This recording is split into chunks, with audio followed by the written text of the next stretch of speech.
Big boss season 7 live അപ്ഡേഷനിലേക്ക് എല്ലാവർക്കും സ്വാഗതം. ഈ സീസണിൽ നമ്മൾ കണ്ടത് ഒരു സ്നേഹമില്ലാത്ത, പരസ്പര ബഹുമാനമില്ലാത്ത കുറേ മത്സരാർത്ഥികളെയാണ് നമുക്ക് ഈ ഒരു സീസണിൽ കാണാനായിട്ട് സാധിച്ചത്.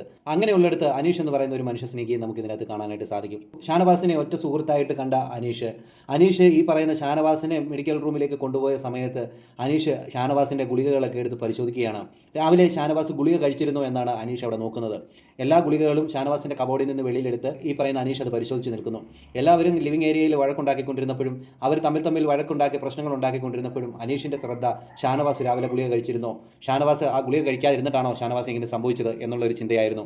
അത് കഴിഞ്ഞതിന് ശേഷം ഇവരവിടെ ഇരുന്ന് വാക്ക് തർക്കം ഉണ്ടാകുമ്പോഴെല്ലാം അനീഷ് നെവിനും ഷാനവാസും തമ്മിൽ വഴക്കുണ്ടായ സമയത്ത് തറയിൽ വീണ പാലൊക്കെ അവിടെ തറയിൽ കിടപ്പുണ്ടായിരുന്നു, അതെല്ലാം തുടച്ച് നീക്കുകയാണ് അനീഷ് ചെയ്തുകൊണ്ടിരുന്നത്.